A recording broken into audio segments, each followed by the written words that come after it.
Hello friends, welcome to Bihar academy. मैं मोहम्मद तकबीर आलम स्वागत करता हूं बिहार एकेडमी में। साथियों, जैसा कि आपको मालूम है कि परीक्षा इंटरमीडिएट हो चाहे मैट्रिक हो, बहुत ही नज़दीक आ चुका है। तो इसी को देखते हुए आज हम लोग हिंदी व्याकरण पर बात करेंगे। जितने भी संपूर्ण इसका सिलेबस है उन पर हम लोग चर्चा करेंगे, देखेंगे कहाँ से प्रश्न पूछा जाता है, उन पर हम लोग बात करेंगे। तो चलते हैं। सबसे पहले देखिएगा कौन कौन सा इसका सिलेबस को जानते हैं, कहाँ से क्वेश्चन पूछा जाता है, उन पर हम लोग बात करेंगे।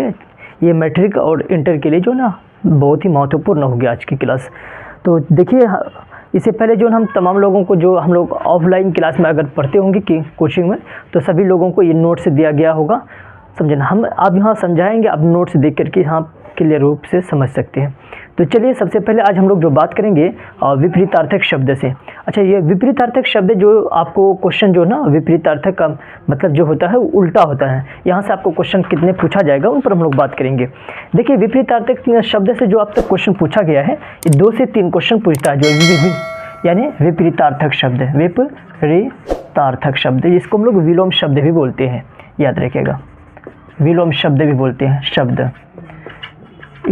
इसका जो हम एक वीडियो भी बना चुके हैं विपरीतार्थक शब्द से रिलेटेड, समझे। यहाँ से आपको क्वेश्चन कितना पूछा जाएगा, 2 से 3 क्वेश्चन पूछने का संभावना बनती है, और हमेशा यहाँ से पूछा जाता है 2 से 3 क्वेश्चन।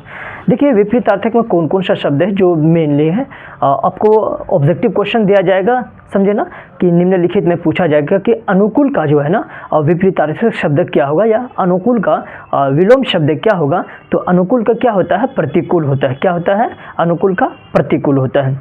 इसी तरह देखिएगा, एक है अमावस्या। अमावस्या कब क्या होता है, पूर्णिमा होता है ना। अमावस्या का क्या हो जाएगा, पूर्णिमा। अगला देखिएगा, एक है अपना, है ना। अपना का उल्टा क्या होगा, अपना का उल्टा होता है पराया, समझे ना। अपना का उल्टा क्या होता है, पराया होता है।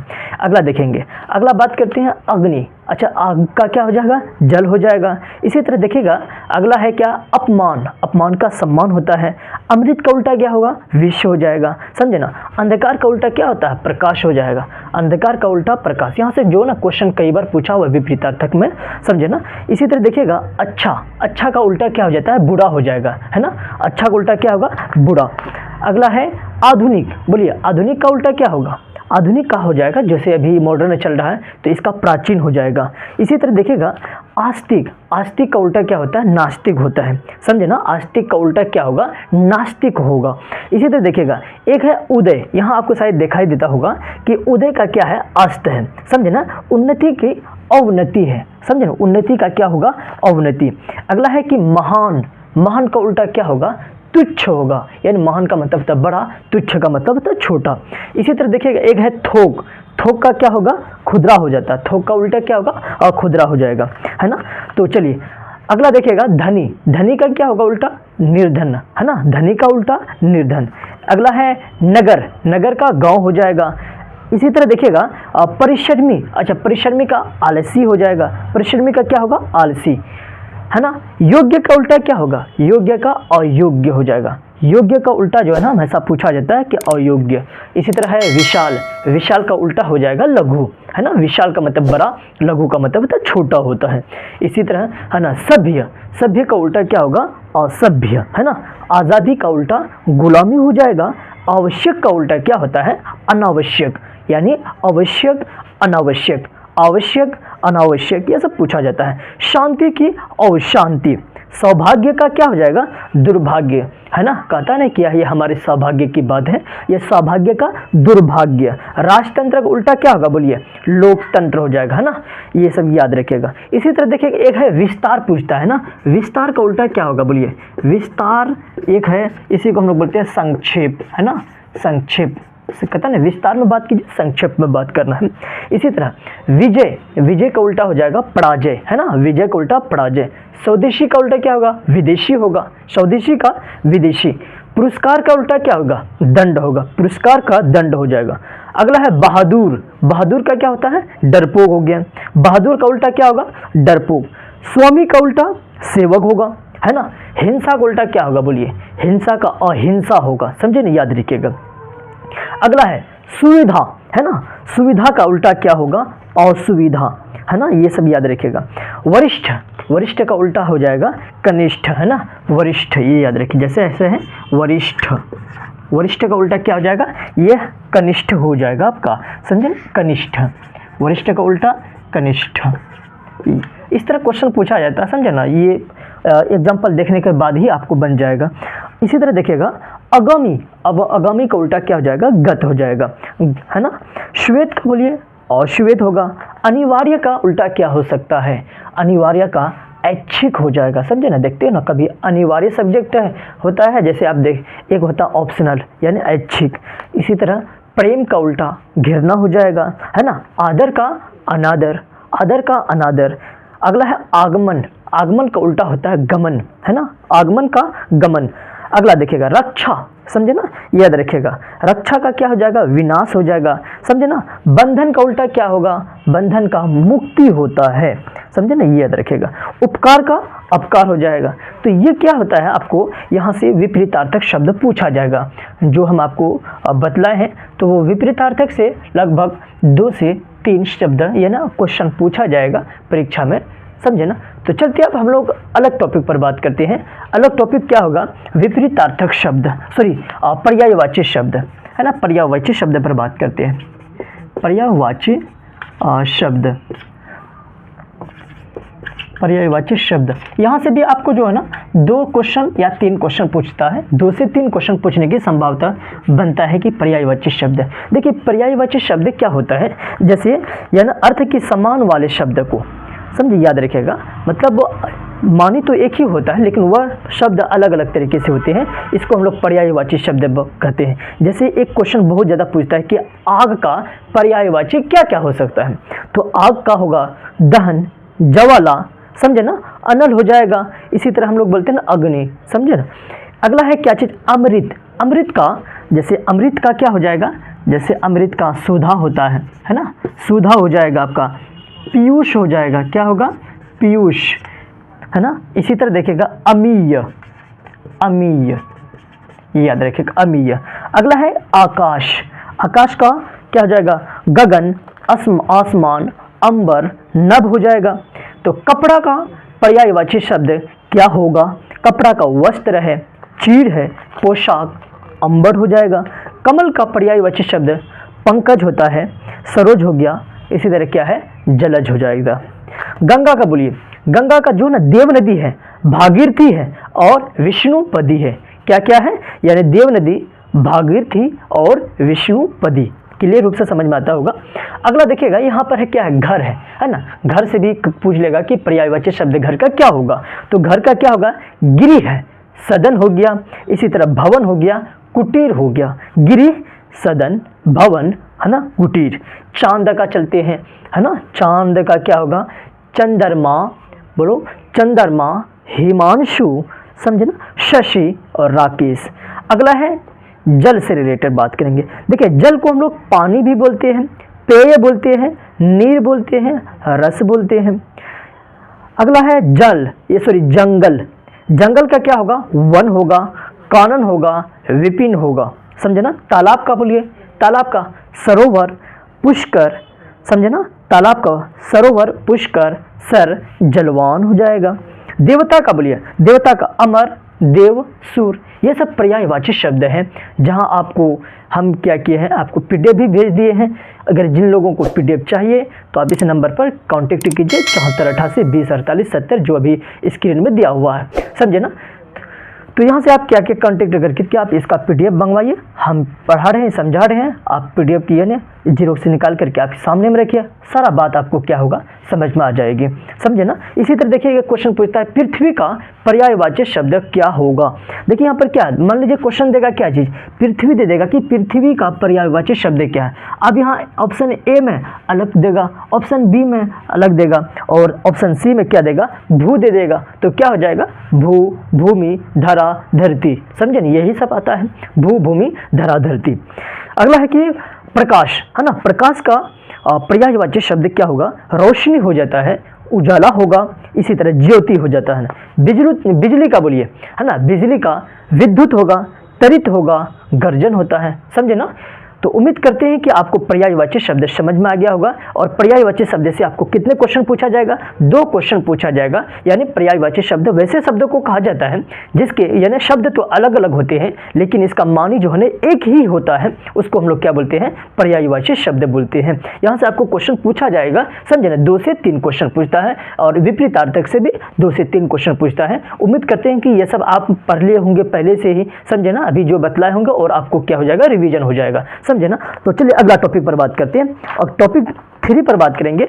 देखिए एक क्वेश्चन ऐसे भी पूछता है, अनेक शब्दों के बदले एक शब्द, समझे ना, अनेक शब्दों के बदले, अनेक शब्दों के बदले, शब्दों के बदले एक शब्द, अनेक शब्दों के बदले एक शब्द, ये क्वेश्चन पूछेगा आपका 3rd में रहेगा, ये याद रखेगा। तो अनेक शब्दों के बदले एक शब्द भी क्वेश्चन पूछता है। यहाँ से जब मैट्रिक या इंटर में 1 या 2 क्वेश्चन पूछता है, 1 नंबर का पूछेगा या नहीं तो 2 का पूछेगा, समझे ना। तो अनेक शब्दों के बदले एक शब्द, जो जैसे एक क्वेश्चन पूछता है, हाल में देखेंगे कि इंटरमीडिएट में 2023 में एक क्वेश्चन पूछा हुआ था कि जल में जन्म लेने वाले को हम लोग क्या बोलते हैं? तो जलज बोलते हैं। जल में यानी जल में जन्म लेने वाले को जलज बोलते हैं। जिसके आने की तिथि मालूम ना हो, बोलिए, जिसके आने की तिथि मालूम नहीं हो क्या हो जाएगा? तो अतिथि होगा, समझे ना, अतिथि। इसी के बाद देखिएगा, जहाँ नदियों का मिलन होता है तो हम लोग क्या बोलते हैं? संगम बोलते हैं। जहाँ नदियों का मिलन होता है ना तो यहाँ संगम बोलते हैं। इसी तरह देखिए, जिसको मापा ना जा सके तो क्या हो जाएगा? अपरिमित हो जाएगा। जिसकी 4 भुजाएं हो तो क्या होगा? चतुर्भुज हो जाएगा। इसी तरह देखिए, जिसके पति जीवित ना हो तो विधवा हो जाता है, यानी जिसके पति जीवित ना हो विधवा होगा। अगला देखिएगा, जिसके पति जीवित हो तो सधवा हो जाता है। अगला है कि जिसका कोई ना हो, है ना, जिसका कोई ना होता वो अनाथ होता है। तो वैसे क्वेश्चन पूछा जाता है जो अनेक शब्दों के बदले एक शब्द है। यहाँ से 1-2 क्वेश्चन देखने को मिले, लेकिन इंटर में जो 2 से 3 क्वेश्चन पूछ ही लेता है। अगला है जानने की इच्छा, बोलिए, जानने की इच्छा को क्या बोलते हैं ना? जिज्ञासा। देखते हो ना, कोई ऐसे विद्यार्थी होते हैं जिनको जानने की बहुत ज़्यादा इच्छुक होते हैं, तो जानने की इच्छा को बोलते हैं हम लोग जिज्ञासा बोलते हैं। इसी तरह बोलिए, जो धर्माचरण करता है धर्मात्मा हो जाएगा। जो ईश्वर में विश्वास करता है आस्तिक होगा, और जो ईश्वर में विश्वास ना करे तो उसे हम लोग क्या बोलते हैं? नास्तिक बोलते हैं। यानी जो ईश्वर पर विश्वास करता है आस्तिक होगा, जो ईश्वर पर विश्वास ना करे तो उसे हम लोग क्या बोलते हैं? नास्तिक बोलते हैं। समझ में आ गया होगा, समझे ना। आगे आइए, अगला है क्या चीज़? आकाश को चूमने वाला। आकाश को चूमने वाले को हम लोग क्या बोलते हैं? गगनचुंबी, है ना। आकाश को चूमने वाले को गगनचुंबी बोलते हैं। तो चलिए, जो अपना देश का हो तो स्वदेशी होगा, जो अपने देश का नहीं हो तो कहाँ का क्या हो जाएगा? विदेशी हो जाएगा। तो स्वदेशी और एक हो जाएगा क्या चीज़? विदेशी हो जाएगा। अच्छा, शिक्षा देने वाले को क्या बोलते हैं? शिक्षक बोलते हैं ना। शिक्षा देने वाले को शिक्षक बोलते हैं। जो सब कुछ जानता हो क्या हो जाएगा? सर्वज्ञ, यानी सब कुछ जानता, सर्वज्ञ, वो ईश्वर ही हो सकता, अन्यथा और कोई व्यक्ति नहीं हो सकते, ये याद रखिएगा। अगला देखिएगा, 4 वेदों को जानने वाला, समझे? 4 वेद, ऋग्वेद, यजुर्वेद, सामवेद, अथर्ववेद, समझे होने ना। तो 4 वेदों को जानने वाले को हम लोग चतुर्वेद बोलते हैं, चतुर्वेदी जो होता है। अगला ये, जिसके यानी शिखर पर चंद्र हो तो क्या हो जाएगा? चंद्रशेखर। जिसका वर्णन ना हो, समझे ना, तो क्या हो जाएगा? अवर्णनीय हो जाता है, समझे ना। तो ये हो जाएगा आपका क्या चीज़? अनेक शब्दों के बदले एक शब्द। उम्मीद करते हैं कि आपको यहाँ तक समझ में आ गया होगा, समझे ना। तो 3 टॉपिक पर बात की, विपरीतार्थक शब्द, पर्यायवाची शब्द और अनेक शब्दों के बदले एक शब्द। जिसके पास PDF नहीं है तो इसी मोबाइल ना जो स्क्रीन में दिया हुआ नंबर है, इस पर कांटेक्ट करके आप व्हाट्सएप कीजिए। आप हम लोग जो ना 4था चैप्टर पर बात करेंगे। चौथा में क्या है? मुहावरा से रिलेटेड है ना। देखिएगा, मुहावरा से क्वेश्चन पूछते हैं। देखिए एक है चौथा में, अगर बात करेंगे मुहावरा, याद रखिएगा, मुहावरा, मुहावरे अगर बात करेंगे, यहाँ से क्वेश्चन आपको लगभग 2 से 3 यहाँ से भी क्वेश्चन पूछता है। यही 2 से 3 मिला करके सारा 2 से 3 मिला करके 45 हो जाएगा, समझे, याद रखिएगा। तो मुहावरे से क्वेश्चन आपको भली भांति मालूम होगा कि यहाँ से क्वेश्चन पूछता ही है, चाहे क्लास यानी 9th स्टूडेंट हो, 9th से लेकर 12th तक का यह मुहावरे से क्वेश्चन पूछा जाता है। जैसे एक क्वेश्चन बहुत ज़्यादा पूछता है कि ईद का चांद होना, है ना। ईद का चांद का मतलब होता है बहुत दिनों से गायब रहना, अचानक मिल जाता है, कहता है ईद का चांद हो गया, समझे ना, याद रखिएगा। तो 9, 2, 11 होना, ये भी क्वेश्चन पूछता है। 9, 2, 11 होना का मतलब क्या होता है? भाग जाना, समझे ना। 9, 2, 11 होना, भाग जाना, समझे। अगला ये देखिए, एक है श्री गणेश। श्री गणेश का मतलब होता है प्रारंभ करना, समझे ना, कोई कार्यक्रम चालू हो रहा था इसमें, समझे ना, तो देखते हो ना प्रारंभ किया जाता है। तो श्री गणेश करना का मतलब होता है प्रारंभ करना या आरंभ करना। अगला है सफ़ेद झूठ, है ना, सफ़ेद झूठ। देखिए अगर पढ़े होंगे ईदगाह एक चैप्टर था, देखे होंगे कि है ना, इसमें एक बच्चा क्या होता है सफ़ेद झूठ बोलते हैं, या इसी में हिंदी में ही दिया हुआ सफ़ेद झूठ का मतलब होता है सरासर झूठ बोलना, समझे ना। अगला है सिर पर सवार होना, है ना, सिर पर सवार होने का मतलब क्या होता है पीछे होना, पीछे पर जाना, हमेशा पीछे पड़ाव रहता है, कोई बच्चा होता है सिर पर सवार होते चले जाता है। अगला है कि आँखें चार होना, है ना, आँखें चार होना, आमने सामने करना, यानी ऐसे वैसे देखते रहना, समझे ना, आँखें चार होना, आमने सामने देखते रहना, समझे, याद रखे। होना, खून खौलना का मतलब क्या होता है, खून खौलना का मतलब गुस्सा होना। देखते कोई भी कार्य कर रहे थे और इस पर बार बार डिस्टर्ब कर रहे थे तो अचानक क्या करता है गुस्सा हो जाता है, तो खून खौलना का मतलब होता है क्या चीज़, गुस्सा होना। क्लियर हो गया। अगला है दिन दुगनी रात चौगुनी होना, यानी दिन दूनी रात चौगुनी होना, इसका मतलब होता है काफ़ी उन्नति करना, काफ़ी प्रोग्रेसिव करना, समझे ना, कहता दिन दूनी रात चौगुनी हो गया, अचानक वो बढ़ गया, याद रखिएगा। अगला है बाल बांका ना होना, यानी बाल बांका ना होना का मतलब कुछ बिगाड़ ना पाना, याद रखिएगा, यानी इसके चिमटे को कोई बाल बांका भी नहीं कर पाया था, याद रखिएगा, समझे ना, ईदगाह जो चैप्टर पढ़े होंगे। अगला है लोहे की चना चबाना, है ना, लोहे की चना नहीं होता, याद समझे ना, याद रखिएगा, लोहे चने का मतलब होता है चबाना, कठिन से कठिन कार्य कर करके दिखाना, समझे ना, कठिन से कठिन कार्य करना। अगला है हाथ मालना, हाथ मालना का यानी क्या हो जाएगा मुहावरे, यानी पछताना, कोई काम कर रहे थे, समझे ना, तो किसी तरह गड़बड़ी हो गया तो हाथ मालते रह चले गए, यानी पछताना। अगला है पानी पानी होना, पानी पानी होना का मतलब क्या था, शर्मिंदगी होना, लज्जित होना, समझे ना, पानी पानी का होना, शर्मिंदगी होना। अगला लात मारना, त्याग देना, है ना, छोड़ देना, कहता ना हम तो लात मार दी है, अब इस पर कोई दिमाग ही नहीं लगाएंगे, फालतू का दिमाग है, तो लात मारना का मतलब होता है छोड़ देना, त्याग देना। अगला है कान लगाना, कान लगाना का मतलब था ध्यान देना, समझे ना, देखते हो ना कोई बात अगर चल रहा है अचानक क्या किया, कान लगा कर कैसे सुन रहे हैं, तो कान लगाना का मतलब क्या होगा, ध्यान देना। अगला है तितर बितर होना, भाग जाना, अचानक भूकंप आई, समझे ना, देखते होंगे क्लास वगैरह में बैठे हुए सारे बच्चे थे, अचानक भागना शुरू करते, वो इधर से भागा वो इधर से भागा, तो तितर बितर करना का मतलब होता है भाग जाना। अगला है अंगूठा दिखाना, है ना, समय में धोखा दे देना, अंगूठा दिखा दिया, समझे ना, याद रखिएगा, समय में क्या करना, धोखा देना, ये अंगूठा दिखाना का अर्थ होता है। अगला है गाल बजाना, गाल बजाना का ये मुहावरे क्या आ जाएंगे, गाल बजाना का मतलब होता है डींग हाँकना। देखते हो ना कुछ लोग ऐसे होता है कि अपने आप को खूब ज़्यादा प्रशंसा करते हैं, तारीफ करते हैं, तो डींग हाँकना, समझे ना, ये याद रखिएगा। अगला है कान भरना का मतलब क्या होगा, कान भरना का शिकायत करना, कान भरने के जो मुहावरे होते हैं ना, इसका ये हो जाएगा शिकायत करना, है ना, कान भरना का शिकायत करना। अगला है छाती पीटना, है ना, छाती पीटना, छाती पीटना का क्या हो जाएगा, हाय हाय करना, मतलब कोई हादसा हो गया तो छाती पीटते हैं, हाय हाय कर दिए। इसी तरह है नाक कट जाना, यानी प्रतिष्ठा नष्ट हो जाना, नाक कट जाना मतलब अच्छे जमींदार घराने से ताल्लुक़ रख रहे थे या अच्छे खानदान से थे, समझे ना, अचानक इसके कोई बच्चा या बच्चा कुछ ऐसी हरकतें कर दिए तो उनके माँ बाप का क्या होता है, नाक कट जाता है, समझे, याद रखेगा, प्रतिष्ठा नष्ट हो जाता है। अगला है जले घाव में नमक छिड़कना, यानी इसका मतलब होता है परेशान लोगों को और परेशान करना। देखते हो ना, हर लोग क्या करते हैं, परेशान ही लोग होता है ना, उसी को और ज़्यादा परेशान करते हैं, तो ये गलत होता है, परेशान लोगों को और परेशान करना। अगला है कमर टूटना, कमर टूटना का मतलब हिम्मत हारना, अब हमसे नहीं होगा, समझे ना, ये याद रखिएगा, कमर टूटना, तो याद रखिएगा, रख हौसला वो मंजिल भी आएगा, समझे ना, प्यासे के पास यानी चल कर क्या होता है, समंदर भी आ जाता है, ये याद रखिएगा। तो हम ऐसा क्या करना चाहिए, हौसला रखनी चाहिए। अगला है क्या चीज़, अंगूठा चूमना, है ना, अंगूठा चूमना का मतलब होता है चापलूसी करना, ये याद रखें। अगला है आँख दिखाना, आँख दिखाना का मतलब धमकाना, देखते हो ना, कभी कभी आँख दिखाया जाता है, धमकाया जाता है, आँख दिखाना का धमकाना। हाथ पाँव क्या करना, फूलना, हाथ पाँव फूलना, घबरा जाना, अचानक क्या क्या कोई सामने में माइक रख दिया, कहीं बोलिए दो शब्द, अचानक क्या हुआ, हाथ पाँव ये ना फूलना शुरू हो गया, यानी पूरी तरह से जो है ना डर गए, ये याद रखिए, समझे। अगला है क्या, हाथ जोड़ना, हार मानना, यानी हार मानना। अगला है सीधे मुंह बात ना करना, यानी घमंड करना, किसी से जो है ना तकरार वगैरह होता है, बातें होती है, तो इसके बाद क्या होता है, सीधे मुंह से बात नहीं करते हैं, तो यही है सीधे मुंह बात ना करना का मतलब होता है क्या चीज़, घमंड करना।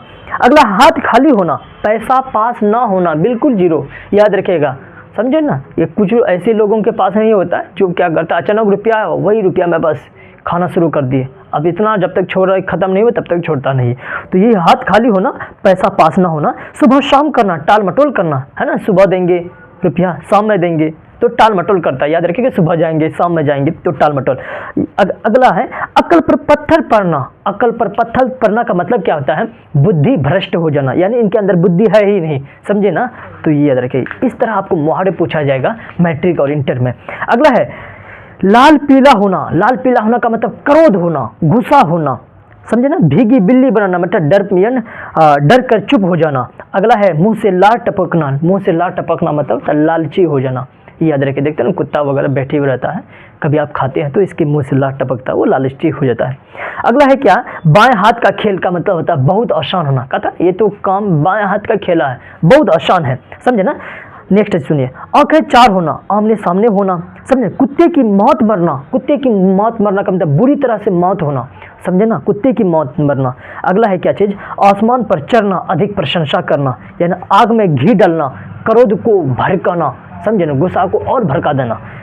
ईंट से ईंट बजाना, बोलिए क्या हो जाएगा? पराजित करना। ईंट से ईंट बजा देना मतलब पराजित करना। अगर मगर करना, अगर मगर करना का मतलब होता है टाल मटोल करना, समझ में आई गई बात।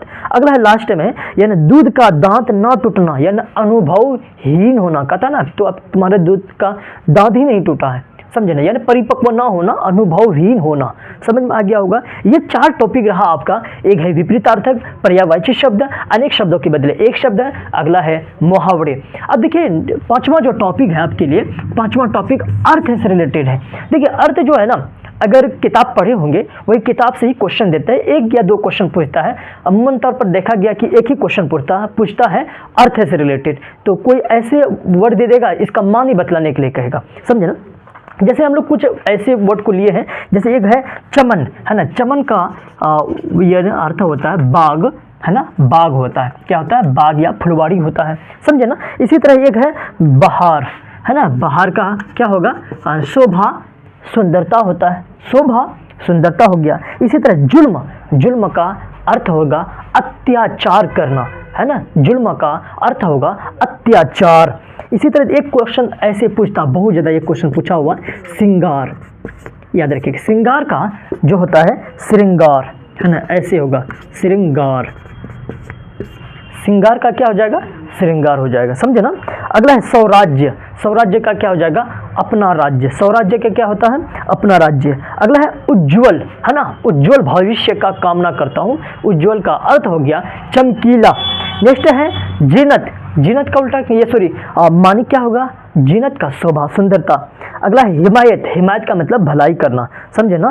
तो पराधीन का मतलब होता है दूसरों के अधीन होना। तो ये सब जो है ना थोड़ा देख लीजिएगा, किताब से यहाँ अर्थ वगैरह पूछता है, जो आपका एक क्वेश्चन ही पूछता है अर्थ से मानी, समझे ना। मैट्रिक में भी पूछता है और इंटर में ऐसे नहीं पूछा है, लेकिन मैट्रिक में 1 नंबर का तो पूछ ही लेगा, समझे। बाकी इसको देखिएगा, ऑप्शन देखने के बाद ये तो क्वेश्चन बन ही जाएगा, समझे ना। तो ये टॉपिक हुआ, ये सब रटने वाला है। जितना आप रटते हैं इतना ये आपको याद हो जाएगा, ताकि आपको परीक्षा में काम आएगा। और ये सिर्फ इंटरमीडिएट ही यानी इंटर में ही या मैट्रिक में ही काम नहीं होता है, बाकी और कंपटीशन वगैरह में एग्जाम में जाइएगा तो यहाँ पर भी आपको क्वेश्चन पूछा जाएगा। तो चलते हैं अगला टॉपिक नंबर 6 पर बात करेंगे, जो पत्र लेखन से होगा। देखिए पत्र लेखन से आपको क्वेश्चन कितना नंबर का पूछा जाएगा? 5 नंबर का क्वेश्चन पूछता है, हर बार पूछा जाता है। और ये 100% सत्य है कि ये क्वेश्चन आपको पूछा ही जाएगा। हिंदी में क्या है कि आपको 3 तरह का क्वेश्चन पूछ सकता है। या तो एक पत्र लेखन पूछेगा, यानी एक पत्र पूछेगा, या तो एक आवेदन पत्र पूछेगा, या एक संवाद पूछा जाएगा। तो तीनों को हम लोग क्या किए हैं, पर्टिकुलर अलग अलग करके पढ़ाए हैं, वीडियो भी बनाए हैं, जाकर के आप क्या कीजिएगा, देख लीजिएगा, समझे ना। तो यहाँ से आवेदन पत्र पूछा जाएगा, और एक पत्र और एक होता है संवाद। थोड़ा हम लोग इसका झलक देते हैं कि कैसे लिखा जाएगा। आपको पहले आवेदन पत्र, देखिए आवेदन पत्र लिखने के लिए सबसे पहले हम लोग बात करेंगे। देखिए इसमें क्या है कि आवेदन पत्र कैसे लिखा जाएगा। देखिए सबसे पहले जो आप यहाँ से, ये तो हम लोग पहले से ही बतला चुके हैं कि प्रश्न उत्तर संख्या देना ना भूलें, समझे। प्रश्न उत्तर संख्या, समझे, प्रश्न उत्तर संख्या जितना रहेगा तो ऐसे कर देंगे, समझे ना। इसके बाद हाईलाइटेड करेंगे। अब देखिए आवेदन पत्र लिखेंगे कैसे। देखिए सबसे पहले बात को याद रखिएगा जहन में, यहाँ से लिखा जाएगा सेवा में, समझे ना। सेवा में लिखेंगे, यहाँ से सेवा में, समझे। तो सेवा में, इसके बाद जस्ट नीचे यहाँ पर क्या करेंगे, कॉमा देंगे। यहाँ से लिखेंगे श्रीमान, ये याद रखिएगा, क्या लिखेंगे, श्रीमान, श्रीमान प्रधानाध्यापक, याद रखिएगा, प्रधानाध्यापक महोदय, है ना, महोदय लिखेंगे, याद रखें महोदय, है ना, प्रधानाध्यापक महोदय लिखेंगे। अब देखिए प्रधानाध्यापक ये जो पक महोदय जो है ना, इसके जस्ट नीचे में आप क्या करेंगे, स्कूल का नाम देंगे, यानी किसका नाम देंगे, स्कूल का नाम देना है, याद रखेगा। स्कूल का नाम देने के बाद जस्ट फिर क्या करेंगे, यहाँ से विषय लिखेंगे, है ना, विषय। अब विषय क्या है, जो क्वेश्चन पूछा जाएगा कि अनुपस्थिति दंड माफ करने हेतु, समझे ना, परीक्षा फीस माफ करने हेतु, तो जो देगा तो यहाँ से आप क्वेश्चन ये ना यहाँ उतार देंगे। विषय क्या है, परीक्षा फीस माफ करने के संबंध में। तो चलिए अब अगले यहाँ से लिखेंगे फिर क्या, महाशय, याद रखेगा महाशय। इसके बाद जस्ट लिखना है कि सवेरे निवेदन ये है कि आप जो कहना चाहते हैं, इसके बाद यहाँ से क्या करेंगे, लिखेंगे। लिखने के बाद जो है ना, आप यहाँ से क्या करना, पैराग्राफ चेंज करना, पैराग्राफ चेंज करके यहाँ से लिखना है अतः, है ना, अतः श्रीमान से निवेदन है कि मेरी जो है ना परीक्षा फीस माफ करने की कृपा करें, इसके लिए मैं आपके सदा क्या करूँगा, आभारी रहूँगा या रहूँगी। इसके जस्ट नीचे में क्या करना है, नाम देना, इस तरह जो है ना नाम लिखना है। इसके बाद जो है ना, नाम के बाद क्रमांक लिखना, क्रमांक जिसको हम लोग रोल नंबर बोलते हैं। तो इस प्रकार आप क्या कर सकते हैं, आवेदन पत्र लिख सकते हैं। तो आवेदन पत्र का पूरा वीडियो जो है ना आपको यहाँ पर पड़ा हुआ है तो बिहार एकेडमी में, तो यहाँ खोजिए, आप मिल जाएगा। पूरा हम आवेदन पत्र पढ़ा चुके हैं, एक आवेदन पत्र नहीं 5 आवेदन पत्र हमने लिखाए हैं, समझे ना, आपको यह मिल जाएगा। तो हम आज जो है ना सिलेबस पर बात कर रहे हैं कि किस तरह का आपको क्वेश्चन पूछा जाएगा, समझे ना। तो ये आपको 5 नंबर का रहेगा। इसी तरह आपको एक क्वेश्चन पूछेगा पत्र से रिलेटेड। देखिए पत्र से जो है ना, यानी आवेदन पत्र से भी आसान क्या है, पत्र है। पत्र में सबसे पहले याद रखेगा, मान लीजिए हम क्या है, एग्जाम हॉल पहुँच गए। आप यहाँ एग्जाम हॉल में क्वेश्चन पूछा जाएगा कि अपने बड़े भाई को एक पत्र लिखें, समझे ना, कुछ रुपया मंगवाने के संबंध में। तो पत्र लिखने के लिए सबसे पहले स्थान का नाम याद रखेगा। सबसे पहले क्या लिखना है, स्थान का नाम लिखना है। मान लीजिए हम यहाँ से लिखते हैं, समझे ना, इस जगह से लिखते हैं, पहले सबसे पहले स्थान का नाम दीजिए। यानी स्थान क्या है, स्थान देना है। स्थान, ये स्थान ऐसे नहीं लिखना है, मतलब जहाँ पर है, मान लीजिए हम क्या कर रहे हैं, परीक्षा भवन पर है, तो परीक्षा हुई है ना, परीक्षा भवन लिख दीजिए, है ना, परीक्षा भवन। मतलब एग्जाम हॉल को हम क्या बोलते हैं, परीक्षा भवन, यानी उर्दू में से बोलते हैं इम्तिहान हॉल बोलते हैं। तो परीक्षा भवन लिख दीजिए। अब जस्ट नीचे में क्या लिखना है, यहाँ दिनांक देना है। अच्छा, दिनांक कैसे, मान लीजिए ऐसे लिखना है 17 फरवरी, इस तरह लिखा जाता है एग्जाम में, 17 फरवरी 2024, इस तरह लिखेंगे। एक लाइन को गैप करेंगे। इसके बाद क्या करेंगे ना, हाँ ना, एक लाइन गैप कर करके आपको मान लीजिए सलाम, आदाब, प्रणाम, जो नमस्कार, सत श्री अकाल जो करना है, तो इस तरह आप कर करके क्या करना है, आप लिखना है। मान लीजिए यहाँ पर क्या है, परीक्षा भवन लिखिए। इसके बाद 17 फरवरी 2024 है, एक लाइन को गैप देंगे। अब यहाँ से लिखेंगे, यानी पूज्य पिताजी सादर प्रणाम, समझे। इतना लिखने के बाद या तो आप क्या कर सकते हैं, पूज्य पिताजी यहाँ से लिख सकते हैं, या नहीं तो यहाँ कॉमा दे करके यहाँ से लिख सकते हैं, पूज्य पिताजी सादर यानी प्रणाम नीचे में लिखना है। इसके बाद जो कहना चाहते हैं तो आप कहिए। लास्ट टाइम में बस क्या करना, अपना नाम दे देना। तो ये याद रखिएगा, ये जो लिखा हुआ है शायद आपको दिखाई देता होगा, ये लिखा हुआ कि परीक्षा कैसा है, कैसा गया, इसके बारे में अपने पिताजी को, मतलब इम्तिहान देने गए थे, परीक्षा देने गए थे, तो आप परीक्षा किस प्रकार हुआ, अच्छा एग्जाम गया कि खराब गया। तो ऐसी परिस्थिति में आप क्या करना, अपने पिताजी को एक पत्र लिखिए। तो यहाँ हम देखिए सबसे पहले क्या लिखे हैं, परीक्षा भवन लिखे हैं, है ना, परीक्षा भवन याद रखिएगा। मतलब जहाँ से है तो वहीं का क्या करना, मतलब पटना से है तो यहाँ पटना दीजिए, जहाँ पर है तो वही जगह का नाम लिख दीजिए। तो 14 यानी 4 फरवरी 2024 या जितने फरवरी को होगा तो वहाँ आप क्या करना है, डेट को मेंशन कर देना।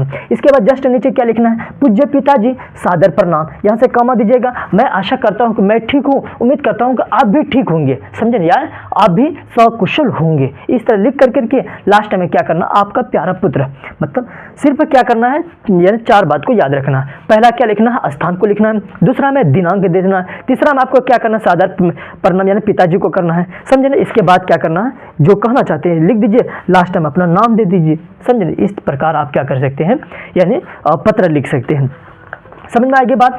अगला इसी तरह एक क्वेश्चन पूछता है, संवाद देता है कि संवाद क्या होता है। संवाद का मतलब दो ऐसे क्वेश्चन देगा कि पर्यावरण को बचाने हेतु 2 मित्रों के बीच एक संवाद लिखें। तो संवाद कैसे लिखेंगे, तो 2 मित्रों का नाम लिखना है। एक का नाम दे दीजिएगा राम, एक का नाम लिख दीजिए श्याम। राम पर्यावरण के बारे में कह रहा है कि पर्यावरण क्या है, इसे बचाने के लिए हमें क्या क्या प्रयास करनी चाहिए। अब श्याम कहता है, पर्यावरण का डिफिनेशन देता है कि इसे को हमें बचाने के लिए क्या करना, बड़ी मात्रा में पेड़ पौधा लगाना होगी, समझे ना। इसके बाद क्या करना, कारखाने वगैरह को ज़्यादा है तो उसको बंद करने पड़ेगी। तो समझे, ये सब विचार करेगा। ये कितने लाइन में लिखना होगा, ये आपको 5 लाइन में लिखना होगा कम से कम संवाद। तो क्वेश्चन इस प्रकार पूछेगा, 2 क्वेश्चन देगा, या तो आपको आवेदन पत्र या तो संवेदन यानी संवाद, तो तीनों में से 2 कोई पूछेगा। समझ में आ गया होगा। चलिए अगला टॉपिक पर बात करते हैं। देखिए अगला टॉपिक जो है ना आपका क्या वचन से रिलेटेड है। किससे है? एक वचन और बहुवचन। यहाँ से भी जो ना आपको 1 से 2 क्वेश्चन पूछेगा। कितना नंबर का क्वेश्चन पूछेगा? 1 से 2 क्वेश्चन पूछने की संभावना बनता है एक वचन और बहुवचन से। और इतना आसान क्वेश्चन देगा एक वचन और बहुवचन जो बन जाएगा। तो चलिए देखते हैं एक वचन और बहुवचन। देखिए एक होता वचन है ना, वचन जैसे हम लोग यहाँ लिखा हुआ है कि शब्द के जिस रूप से ज्ञात होता है कि वह एक है या अनेक है, उसको हम लोग क्या बोलते हैं? वचन बोलते हैं। अब वचन को क्या किया है? 2 भाग में बांटा गया है। एक होता है एक वचन, क्या होता है? एक वचन, और एक होता है क्या चीज? बहुवचन होता है ना, बहुवचन। समझे ना? एक वचन सिंगुलर, और इसी को हम लोग इंग्लिश में बोलते हैं प्लूरल, यानी एक वचन बहुवचन। समझ में आई बात को? देखिए एक वचन जिसे हम वाहिद बोलते हैं और बहुवचन जिसे हम लोग क्या करते हैं उर्दू में जमा बोलते हैं। एक वचन और बहुवचन से क्वेश्चन किस प्रकार पूछा जाएगा, यानी एक वचन क्या? शब्द के जिस रूप से एक संख्या ज्ञात होता है, एक संख्या के बारे में बताता है, एक के बारे में बताता है, उसको हम लोग एक वचन कहते हैं। समझे? एक लड़का है तो लड़का एक वचन हो गया, इसी में आ जाएगा लड़के तो क्या हो जाएगा? बहुवचन हो जाएगा। इसी तरह क्वेश्चन देगा कि लड़की एक वचन हो गया तो कई लड़की है, तो इसको हम लोग क्या बोलेंगे? लड़कियां बोलते हैं। समझे ना? जैसे एक बकरी है तो बकरियां हो जाएगा, सड़क है तो एक वचन, बहुवचन क्या हो जाएगा? सड़कें हो जाएगा। इस तरह आप क्या करेंगे तो प्रैक्टिस करेंगे तो आपको याद हो जाएगा। यहाँ जैसे दिया हुआ है कि लड़का का बहुवचन क्या होगा? लड़के हो जाएगा। रास्ता का बहुवचन क्या होगा? रास्ते हो जाएगा। कमरा का बहुवचन क्या होगा? कमरे होगा। दाना का बहुवचन दाने, कपड़ा का कपड़े हो जाएगा, लोटा का लोटे हो जाएगा। इस तरह क्वेश्चन आपको देखने को मिलेगा परीक्षा में, जो बिल्कुल आसान रहेगा। समझे ना? और याद रखिएगा यही सब क्वेश्चन जो है ना लगभग स्टूडेंट ने क्या करता है? छोड़ देता है। समझे ना? बहुत आसान क्वेश्चन पूछता है। इसी तरह नहर का नहर है, कलम का कलम है, सड़क का सड़कें हो जाएगा, बोतल का बोतल है, पुस्तक का क्या हो जाएगा? पुस्तकें हो जाएगा, बात का बातें हो जाएगा। समझे ना? अगला एक है शक्ति। देखिएगा ई का साउंड आता है, शक्ति है ना। जब ई का साउंड आएगा तो ये हो जाएगा, यानी बहुवचन बनाने के लिए यहाँ लग जाता है, तो शक्ति का क्या हो जाएगा? शक्तियाँ। जैसे हम लोग अभी बताए थे लड़की का लड़कियाँ, बकरी का बकरियाँ होता है। इसी तरह पंक्ति, पंक्ति का क्या हो जाएगा? पंक्तियाँ हो जाएगा। मछली का क्या होगा? मछलियाँ हो जाएगा। इसी तरह स्त्री है ना, स्त्री का बहुवचन स्त्रियाँ, गली का गलियाँ, टोपी का टोपियाँ, नदी का बहुवचन क्या होता है? नदियाँ होता है। समझे बात को? लेकिन क्वेश्चन देखिएगा कहाँ से पूछता है? कुछ अपवाद होते हैं, कुछ वर्ड, जैसे एक है आंसू है ना, आंसू, एक वर्ड आंसू से रिलेटेड है। और एक है क्या चीज? बाल है ना, बाल है। एक है क्या? समाचार पत्र, समाचार पत्र है। एक है ना, यानी प्रजा। समझे ना? ऐसे वर्ड जो है ना हमेशा क्या होता है? बहुवचन ही होता है ना, हमेशा बहुवचन होता है। और यहीं से क्वेश्चन पूछ देगा आंसू क्या है? समझे ना? आंसू क्या है? बहुवचन है। समझे? याद रखिएगा। और एक वर्ड है क्या? है पानी। देखिए यहाँ से भी क्वेश्चन बहुत देता है। पानी है, सोना है ना, पानी हो गया, सोना हो गया, इसके बाद हवा हो गया, इनके बाद दूध हो गया है ना, दूध हो गया। और एक है प्रेम। यह सब हमेशा क्या होता है? एक वचन होता है। यहाँ से क्वेश्चन देगा एक वचन क्वेश्चन पूछता है। समझे ना? कि पानी दे दिया जाएगा कि पानी निम्नलिखित में से क्या यानी वचन आएगा, कौन सा वचन होगा? तो ये हो जाएगा क्या चीज़? एक वचन हो जाएगा। उम्मीद करते हैं कि आप यहाँ तक समझ गए होंगे। समझे ना? तो चलिए आगे बढ़ते हैं। आगे में देखिएगा कुछ ऐसे भी वर्ड दिया हुआ, जैसे एक होगा अध्यापिका, आ का साउंड आया आ। समझे ना? अध्यापिका का क्या हो जाएगा? अध्यापिकाएं। समझे ना? माता का क्या हो जाएगा? बोलिए आप ही लोग। तो माता का क्या हो जाता है? माताएं हो जाएगा। इसी तरह देखिएगा कथा, कथा का बहुवचन कथाएं। समझे ना? याद रखिएगा। अगला है महिला है ना, महिलाएं। समझे? अगला है कला, कला का कलाएं, कन्या का कन्याएं, धारा का धाराएं। समझे ना? इस प्रकार आपको वचन से रिलेटेड क्वेश्चन पूछा जाएगा। उम्मीद करते हैं कि आपकी तैयारी बहुत ही अच्छी होती होगा, समझे ना। तो ये PDF दिया हुआ है, PDF को आप व्हाट्सएप यानी स्क्रीन में जो नंबर दिखाई दे रहा है, आप इस पर क्या कीजिए, ये नंबर पर आप मैसेज कीजिए, आपको यहाँ से क्या किया जाएगा, PDF भेज दिया जाएगा, समझे ना।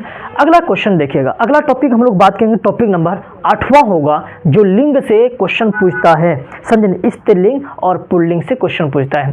ज़्यादा हम जो है यहाँ से डीपली नहीं ले रहे हैं क्योंकि आपका परीक्षा बहुत ही नज़दीक में है, समझे ना। ऐसी स्थिति में सिर्फ हम लोग सिलेबस पर चर्चा करते हुए आगे बढ़ रहे हैं। तो देखिएगा क्या चीज़ लिंग है। एक है लिंग को हम लोग 2 भाग में बांटते हैं, एक होता है यानी स्त्रीलिंग और एक होता है पुल्लिंग। स्त्रीलिंग जिसमें क्या होता है, मादा जाति का बोध होता है, जबकि पुल्लिंग क्या होता है, नर जाति का बोध होता है। तो मादा यानी मादा और नर जाति का बोध होता है। तो यहाँ देखिएगा स्त्रीलिंग क्या है, जिस शब्द संज्ञा से स्त्री जाति का बोध हो उसे स्त्रीलिंग कहते हैं। जैसे एक होगा बालिका, एक है क्या चीज़ बालिका, एक है लड़की, समझे ना, एक है घोड़ी। ऐसी वर्ड आ जाता है क्या चीज़, स्त्रीलिंग है, समझ में बात को। इसी तरह देखिएगा एक है पुल्लिंग। पुल्लिंग में क्या है, जिस संज्ञा शब्द से पुरुष जाति का बोध होता है। क्या होता है, पुरुष जाति का बोध होगा। जैसे बालक हो जाएगा, घोड़ा हो जाएगा, लड़का हो जाएगा, ये सब वर्ड क्या है, हमेशा हमेशा के लिए पुल्लिंग होता है। तो ऐसे क्वेश्चन देगा। जैसे हम लोग बतलाए थे कि देखिएगा देश के नाम है ना, देश का नाम अगर देश का नाम हो जाएगा तो वह हमेशा के लिए क्या हो जाएगा, पुल्लिंग हो जाएगा। जैसे भारत हो गया, पाकिस्तान हो गया, इंडिया, हिंदुस्तान, ये सब ऐसे वर्ड आ जाएगा तो देश का नाम प्रायः क्या होता है, पुल्लिंग होगा। समझ में आई बात को। जो भी देश होगा वो क्या हो जाएगा, पुल्लिंग होगा। अगला है धातुओं का नाम, है ना, धातुओं का नाम। धातुओं का नाम हमेशा क्या होता है, धातुओं। तो याद रखिएगा धातुओं का नाम जैसे सोना हो गया, तांबा होगा, पीतल होगा, यह सब क्या होता है, हमेशा पुल्लिंग होता है। लेकिन एक क्वेश्चन पूछेगा कि चांदी, याद रखिएगा अपवाद में चांदी है जो स्त्रीलिंग होता है, अन्यथा सभी जो धातु होता है वह पुल्लिंग होता है, लेकिन सिर्फ यानी चांदी को छोड़ करके। नेक्स्ट पर बात करेंगे पहाड़ों का नाम, है ना, पहाड़ों का नाम। पहाड़ों का नाम हमेशा क्या होगा, पुल्लिंग होगा। जितने भी पहाड़ हो जाएंगे ये सब हमेशा के लिए पुल्लिंग होता है। जैसे अगर बात करेंगे हिमालय पर्वत, कैलाश पर्वत, विंध्याचल पर्वत, ये सब क्या होता है, हमेशा पुल्लिंग होता है। नेक्स्ट पर बात करते हैं दिनों का नाम। जैसे सोमवार, है ना, सोमवार हो गया, शुक्रवार हो गया, बुधवार हो गया, गुरुवार हो गया। दिनों का नाम हमेशा या प्रायः पुल्लिंग होते हैं। दिनों का नाम याद रखोगे, समझे ना।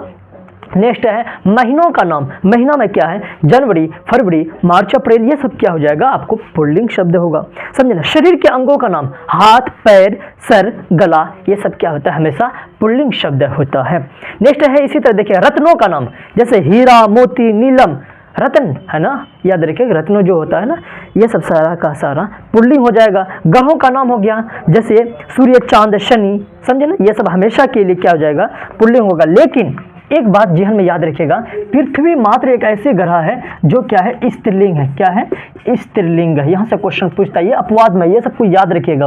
यहीं से क्वेश्चन दे देगा पुल्लिंग है कि स्त्रीलिंग है। दिमाग में बैठा हुए थे कि ग्रहों का नाम हमेशा पुल्लिंग होता है, लेकिन ये क्या हो जाएगा, पृथ्वी स्त्रीलिंग होता है।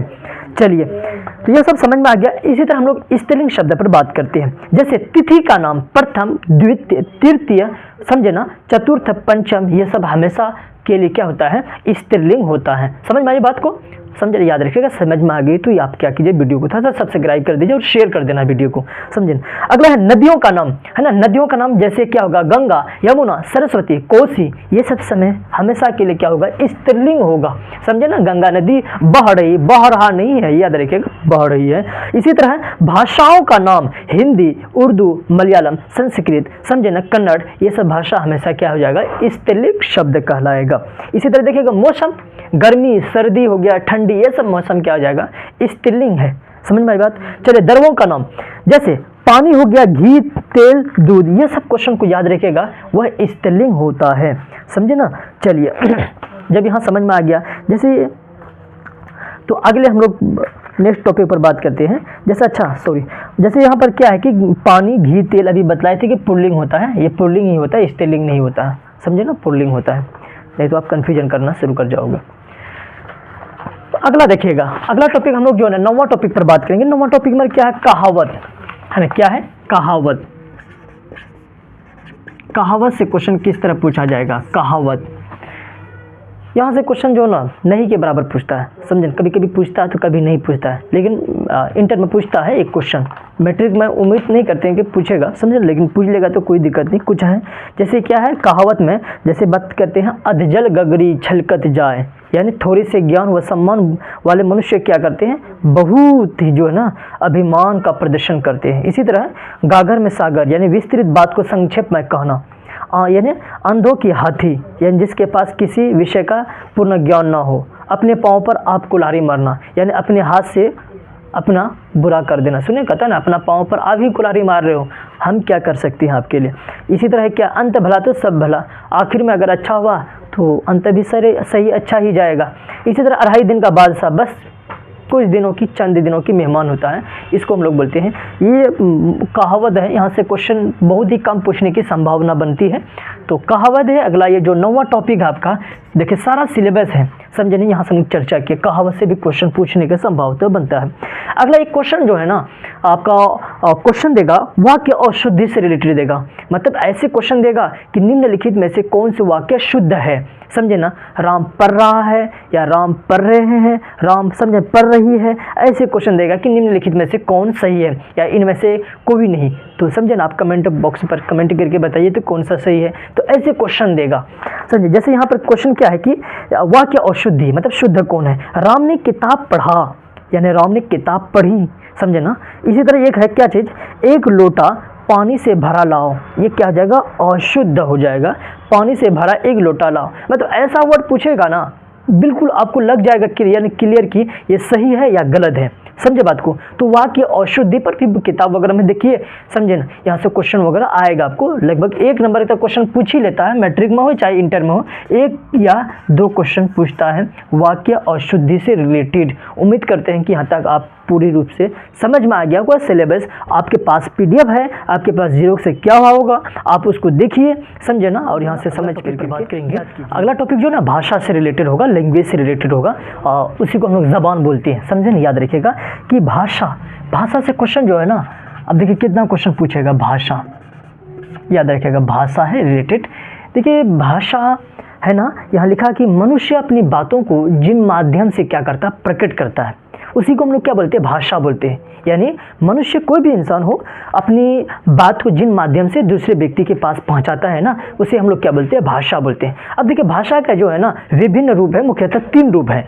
एक होता है क्या चीज़, हम लोग बात करते हैं, पहला है आपका मौखिक भाषा। मौखिक का मतलब जो मुंह से बोल कर करके अपने बात को दूसरे व्यक्ति के पास प्रकट करता है ना, उसको हम लोग क्या बोलते हैं, मौखिक भाषा।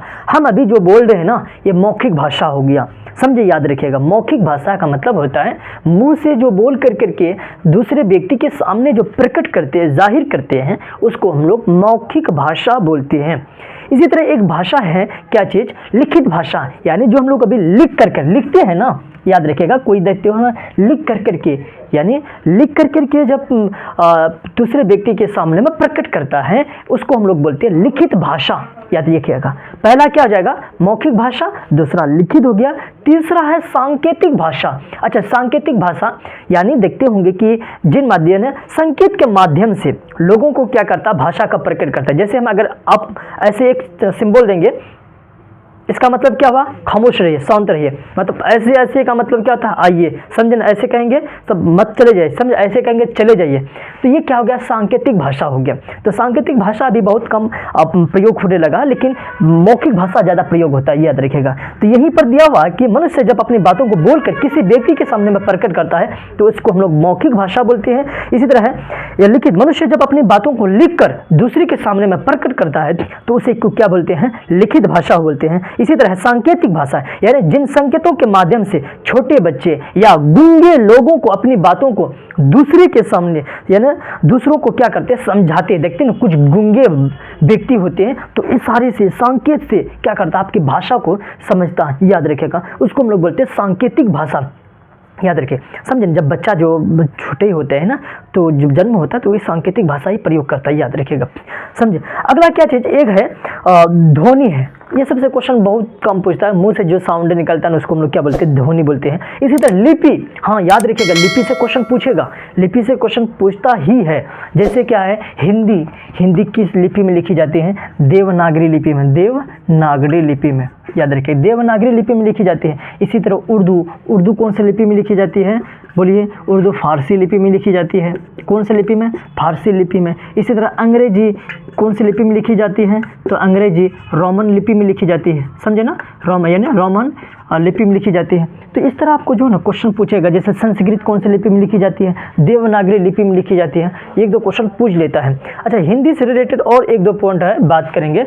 जैसे भाषा अगर बात किए हैं तो भारत की जो ना राष्ट्रीय भाषा कौन सी है, कुछ लोग कमेंट करके बताइएगा। देखिए भारत की जो ना बतला ही देते हैं, भारत की कोई राष्ट्रीय भाषा नहीं है, समझे ना। 14 सितंबर 1949 ईस्वी को हिंदी को क्या किया, भारत का एक आधिकारिक भाषा बनाया। और 14 सितंबर को ही क्या करते हैं हम लोग, हिंदी दिवस भी मनाते हैं। कितने सितंबर को, 14 सितंबर को, है ना, सितंबर को हिंदी दिवस मनाते हैं भारत में।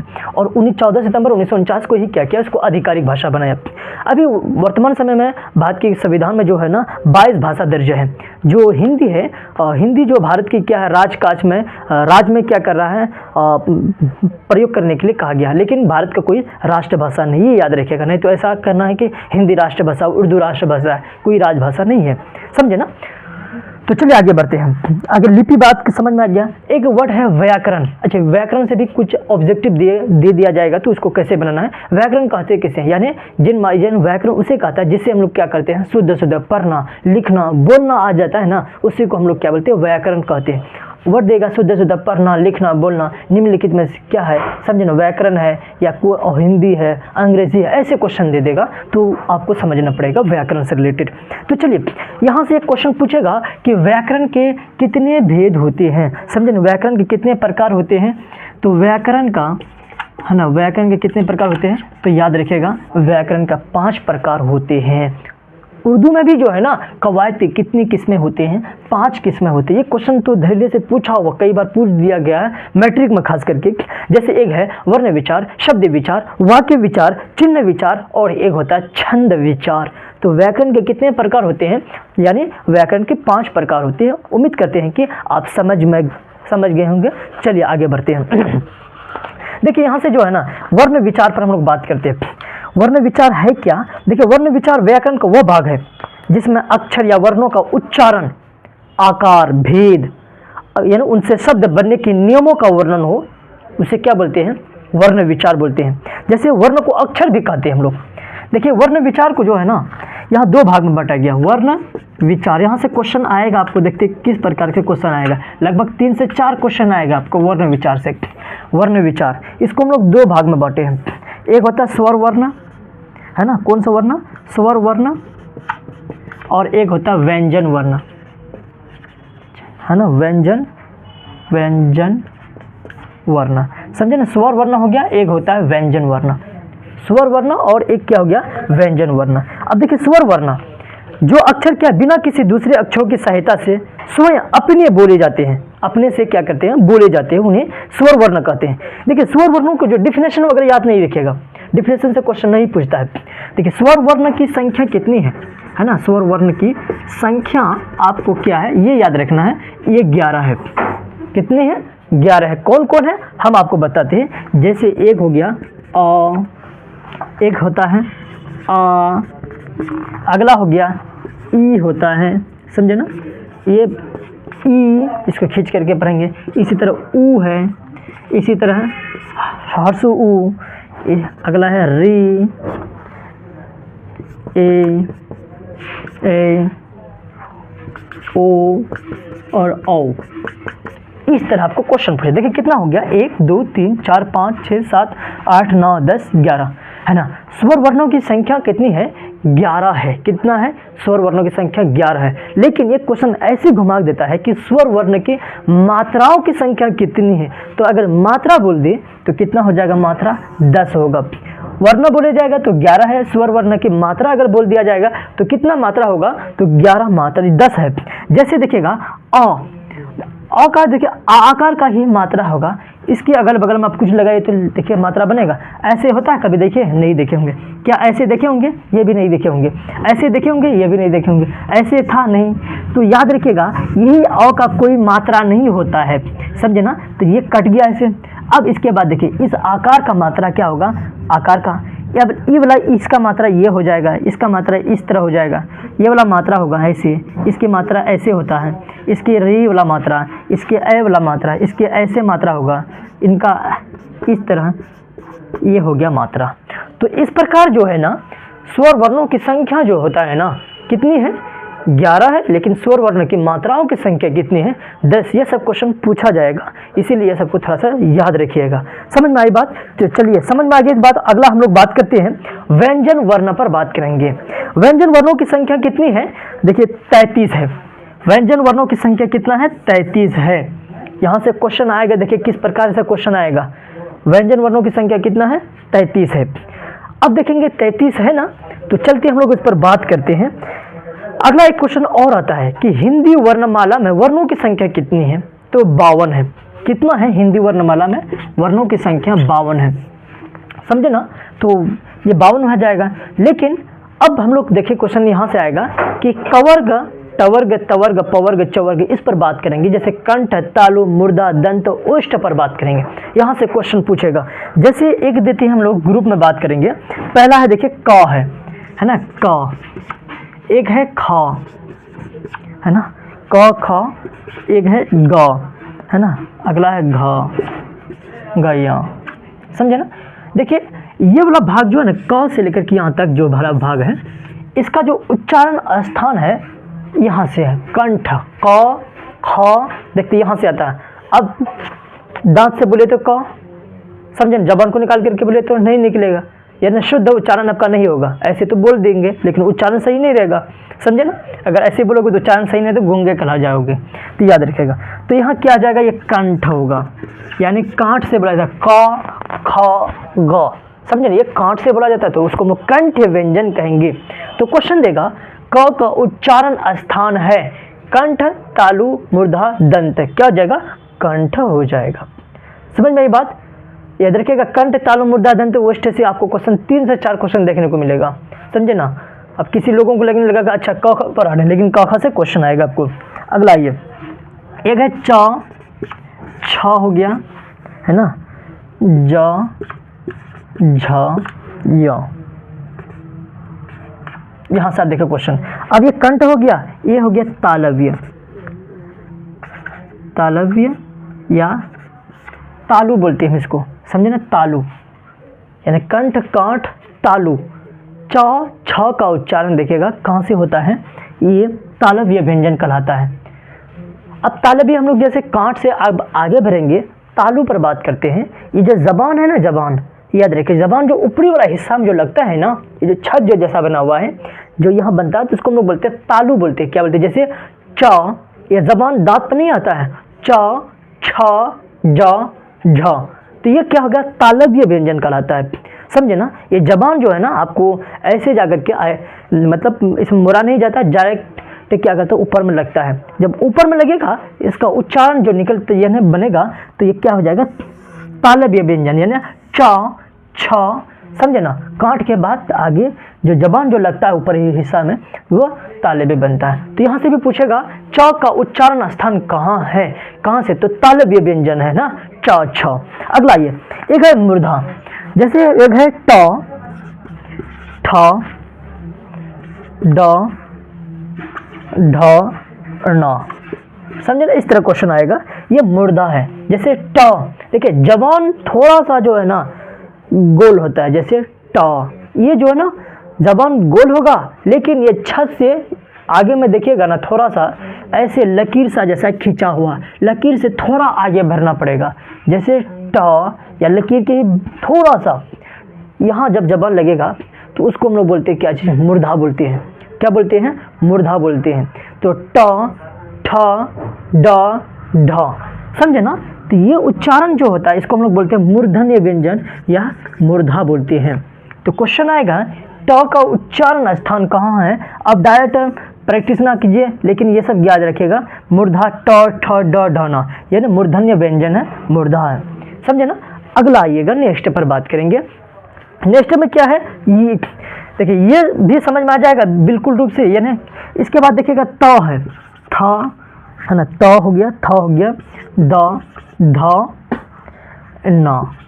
देखिए त का उच्चारण स्थान जबान को है ना कहाँ लगाएंगे, बोलिए, दांत में लगाइए, त, थ, द, समझे ना। तो इसी वजह से क्या होता है, ये दंत व्यंजन हो गया। कौन सा व्यंजन, दंत व्यंजन, यानी दांत से निकलता है। तो त था, देखिए जबान पर ही, देखिए जबान कहाँ कहाँ जाता है, पहला तो कांठ में है, यहाँ तो जबान नहीं गया है, तो क ख ये कंठ हो गया। इसके बाद ये जबान जो ऊपरी वाला हिस्सा में लगेगा तालव्य होगा, इसके आगे जबान थोड़ा सा बढ़ेगा, उसको मूर्धा बनेंगे, इसके आगे आएगा तो दांत में लगेगा, तो दांत से क्या हो जाएगा, दंत व्यंजन, यानी ता था द। तो त का उच्चारण स्थान कहाँ है, दांत से है, तो इसी वजह से इसको हम लोग बोलते हैं दंत व्यंजन बोलते हैं। समझ में आगे होगी। चलिए आगे आते हैं। अगला क्या है, लास्ट में प, फ, ब, इसके बाद भ, म है। देखिए यहाँ से भी आपको समझ में आ गया।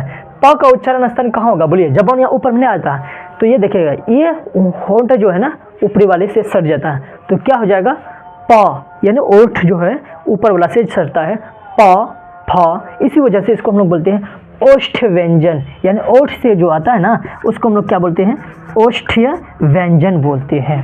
तो उम्मीद करते हैं अगर आप क्लियर रूप से समझ में गए हैं, तो यहाँ से आपको क्वेश्चन लगभग 2 से 3 क्वेश्चन देखने को मिलेगा।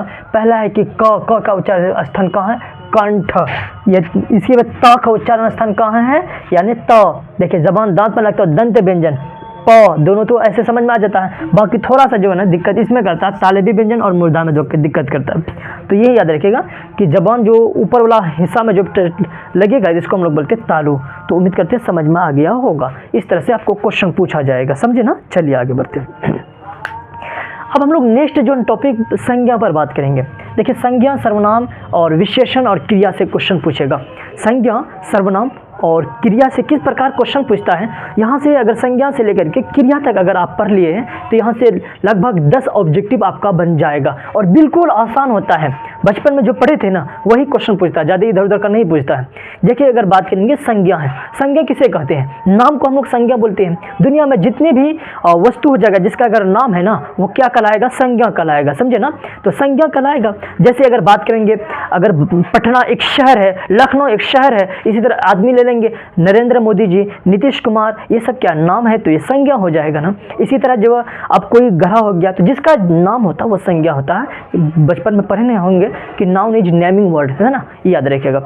तो संज्ञा को कितने भाग में बांटा गया है, संज्ञा को मुख्यतः 5 भाग में बांटा गया। कितने भाग में, 5 भाग में, याद रखिएगा। पहला क्या हो जाएगा, व्यक्तिवाचक संज्ञा हो जाएगा। इसी में जो होता है एक जातिवाचक संज्ञा हो जाता है, समझे ना। इसी तरह अब एक भाववाचक संज्ञा हो जाएगा। तो इस तरह हम लोग देखिए 5 को हम लोग अलग अलग तरीके से पढ़ते हैं और यहाँ से किस प्रकार क्वेश्चन पूछा जाएगा उन पर हम लोग बात करेंगे।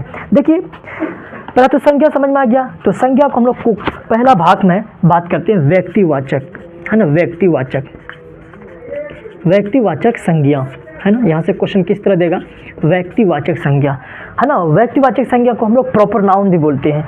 तो व्यक्तिवाचक संज्ञा जिससे क्या होता है, किसी खास व्यक्ति, शहर, जगह का नाम अगर मालूम होगा ना, जिसे पता चलेगा, उसको हम लोग बोलते हैं व्यक्तिवाचक संज्ञा। किसी खास होना चाहिए। देखिए जैसे पटना एक खास शहर है, अगर सिर्फ शहर बोल देंगे ना, तो ये हो जाएगा क्या चीज़, जातिवाचक संज्ञा हो जाएगा, जातिवाचक संज्ञा। देखिए सिर्फ अगर बात करेंगे एक व्यक्ति, एक शहर, एक जगह का नाम बोलेंगे तो व्यक्तिवाचक संज्ञा होगा। किसी खास पर बात करेंगे तो, जैसे यहाँ पर दिया हुआ किसी खास प्राणी, स्थान, समझे ना। जैसे अगर बोल दो चिड़िया, क्वेश्चन देगा कि चिड़िया निम्नलिखित में से कौन सी संज्ञा है, क्या व्यक्तिवाचक होगा, नाम तो है लेकिन इससे ये पता नहीं चल रहा है कि चिड़िया तो कई तरह का होता है। एक मैना होता है, कौवा होता है, समझे ना, गिद्ध होता है, चील होता है, तो तोता होता है, कई तरह का। अगर सिर्फ तोता बोल देंगे तो व्यक्तिवाचक संज्ञा, चिड़िया बोल देंगे तो जातिवाचक संज्ञा हो जाएगा, अगर राम बोल देंगे व्यक्तिवाचक संज्ञा हो जाएगा, अगर सिर्फ आदमी बोल देंगे जातिवाचक संज्ञा हो जाएगा। नदी बोल देंगे जातिवाचक संज्ञा है, गंगा बोल देंगे गंगा नदी तो व्यक्तिवाचक संज्ञा हो जाएगा। तो किसी खास व्यक्ति, आप जो है ना, आपका जो नाम है ना, आप व्यक्तिवाचक संज्ञा में आ जाएंगे। जब कई लड़का आ जाएगा ना तो ये क्या हो जाएगा, जातिवाचक संज्ञा हो जाएगा। उम्मीद करते हैं कि आप समझ में आ गया होगा, समझे ना। तो चलिए जातिवाचक समझ में आ गया है तो नेक्स्ट टॉपिक ये तीसरा पर बात करते हैं।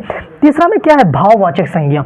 यहाँ से क्वेश्चन देगा कि इस प्रकार भाववाचक संज्ञा, बहुत ही आसान से समझिएगा यह समझिए। तो क्वेश्चन बिल्कुल आसान क्वेश्चन पूछा जाता है, भारी नहीं पूछा जाएगा। भाववाचक संज्ञा क्या है, यानी जिस संज्ञा से किसी वस्तु, व्यक्ति की गुण, धर्म या स्वभाव का पता चलेगा उसको हम लोग क्या बोलते हैं, भाववाचक। जिसको हम लोग क्या करते हैं, महसूस करते हैं, समझे, उसको हम लोग भाववाचक संज्ञा कहते हैं। जैसे बुढ़ापा, अच्छा बुढ़ापा एक वर्ड है, समझे, बुढ़ापा को हम लोग महसूस करते हैं। इसी तरह मिठास, खट्टा हो जाएगा, ये भाववाचक संज्ञा हो जाएगा। ईमानदारी भाववाचक संज्ञा हो जाएगा, समझे ना, आपके अंदर में कितना ईमानदारी है, चतुराई हो जाएगा, ये सब क्या हो जाएगा, भाववाचक संज्ञा कहलाएगा। उम्मीद करते हैं आपको समझ में आ गया होगा भाववाचक संज्ञा भी। तो ये व्यक्तिवाचक संज्ञा, जातिवाचक संज्ञा, भाववाचक संज्ञा, ईमानदारी, अच्छाई, बुराई, समझे ना, ये सब भाववाचक संज्ञा हो जाएगा। क्लियर रूप से आगे आइए। अगला है समूहवाचक। समूह तो और अच्छा से समझ में आ जाएगा, समूहवाचक संज्ञा। ये सब तो समझाने का कोई इतना भी जरूरत नहीं है, बचपन में आप पढ़े ही होंगे, समझे। समूहवाचक, अच्छा समूह का मतलब क्या होता है, ग्रुप होगा, झुंड होगा। जैसे मेला, अच्छा मेला में बहुत सारे आदमी रहता है, जहाँ पर स्त्री पुरुष, समझे, सभी लोग, बच्चे, छोटे छोटे बच्चे, बच्चियाँ सब रहते हैं। तो ये क्या होता है, समूह होता है ना। तो समूह को यदि मेला होता है तो भीड़ होता है, तो यह समूहवाचक संज्ञा हो जाएगा। आर्मी का एक फौज तैनात था, ये समूहवाचक हो जाएगा। आपका कक्षा जो है ना, कक्षा जो क्या हो जाएगा, समूहवाचक संज्ञा हो जाएगा, समझे ना बात को, ये याद रखिएगा। समझ में आ गया ना समूहवाचक संज्ञा। देखिए ये सब समूहवाचक यहाँ पर भी दिए हैं कि अब्बू भैया ना, जैसे सभा हो गया, सेना हो गया, मेला हो गया, कक्षा हो गया, भीड़ हो गया, सब समूहवाचक संज्ञा। अगर क्वेश्चन देगा तो अब बन ही जाएगा, उम्मीद करते हैं, समझे ना। अगला है द्रव्यवाचक संज्ञा, है ना, द्रव्यवाचक संज्ञा।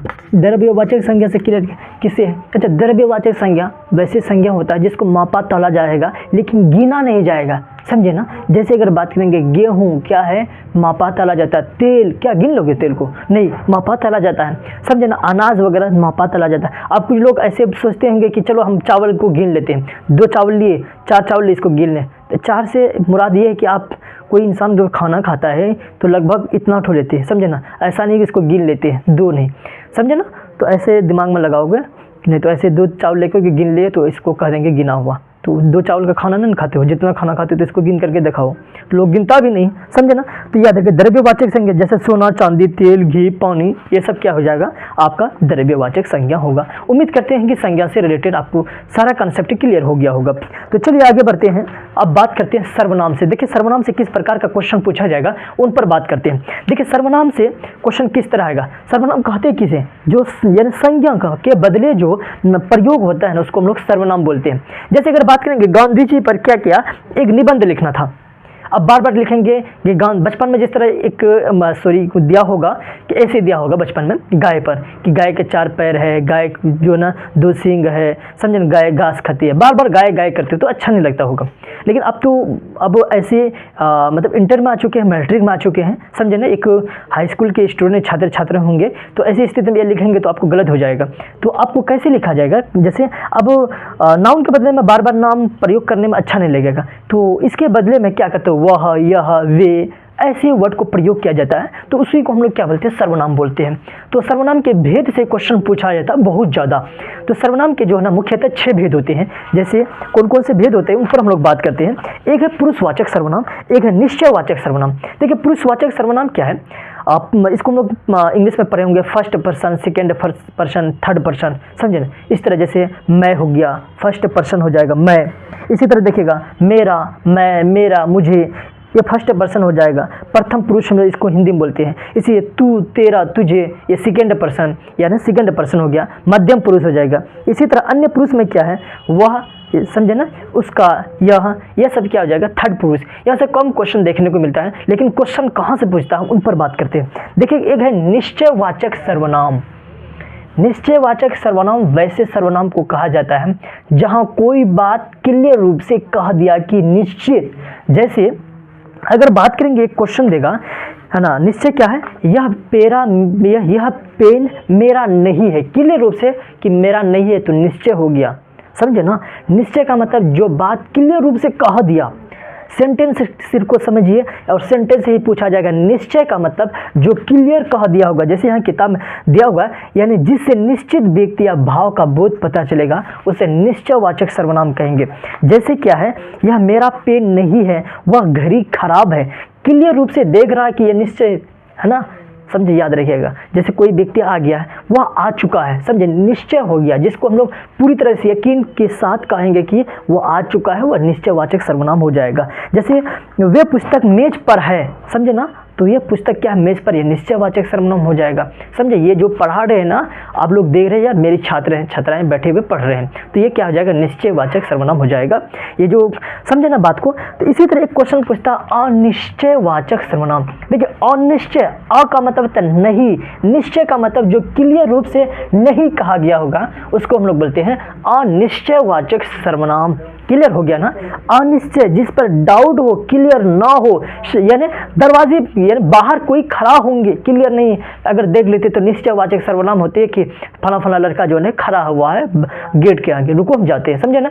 तो अगर मालूम नहीं है ना तो अनिश्चयवाचक सर्वनाम हो जाएगा। जैसे दरवाजे पर कोई खड़ा है, यानी इसके बाद जो है ना, स्वाद में कुछ कमी है, क्लियर रूप से नहीं, कुछ कमी है, क्या कमी है, खट्टा है, मीठा है, इसी तरह कुछ ना कुछ गड़बड़ है, तो कुछ ना कुछ गड़बड़ है, कोई आ रहा है, तो ये क्लियर नहीं। याद रखिएगा, जब कोई ऐसे सेंटेंस से देगा, क्वेश्चन देगा कि निम्नलिखित में अनिश्चयवाचक सर्वनाम को चुने, तो कोई, यह पेन मेरा है, तो क्लियर हो गया ना, समझे ना। ये ना, बाहर कोई खड़ा है, कोई वाला वर्ड आ जाएगा ना, तो वो हो जाएगा क्या, अनिश्चय, जो क्लियर रूप से ना बताए अनिश्चय कहलाएंगे। चलिए आगे आइए। अगला है प्रश्नवाचक सर्वनाम। अच्छा, जिससे प्रश्न पूछा जाता है, ये तो प्रश्नवाचक से ये वर्ड से ही समझ में आ जाए कि प्रश्नवाचक चिन्ह लगा हुआ रहेगा, ये प्रश्न से रिलेटेड होगा। जैसे कौन, कब लिखा हुआ रहेगा, समझे ना, तो ऐसे वर्ड आ जाएगा, तो ये हो जाएगा क्या, प्रश्नवाचक सर्वनाम हो जाएगा। जैसे यहाँ क्या है, जिस सर्वनाम का प्रयोग प्रश्न करने के लिए किया जाता है उसे प्रश्नवाचक सर्वनाम कहते हैं।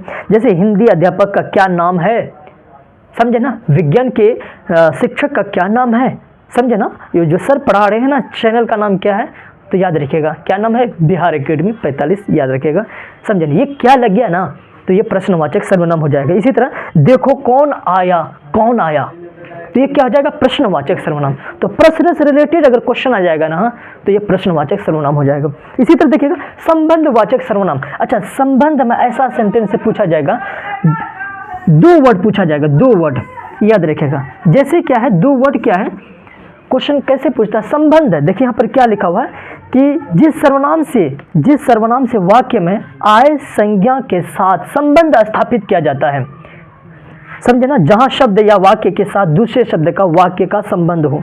जैसे जो बाहर खड़ा है ना, वह कल भी आया था, दो वर्ड आया ना, जो बाहर खड़ा है वह कल भी आया था, दो वर्ड आया, तो ऐसे वर्ड आ जाएगा ना, वह संबंधवाचक सर्वनाम आएगा। संबंध का मतलब, अच्छा, संबंध क्या है, एक ही व्यक्ति पर बनता है, संबंध में जोड़ा लगता है, तो एक दो व्यक्ति लगा तभी तो संबंध बनेगा, कि नहीं अकेले संबंध बना लोगे, अपना किताब से भी बनाओगे तो दूसरा, यानी एक व्यक्ति आप होंगे, किताब होगा, तो ये याद रखिएगा। इसी तरह जिसकी लाठी, बोलिए उसकी भैंस होगा ना, जिसकी लाठी है उसकी भैंस है, दो वर्ड आया।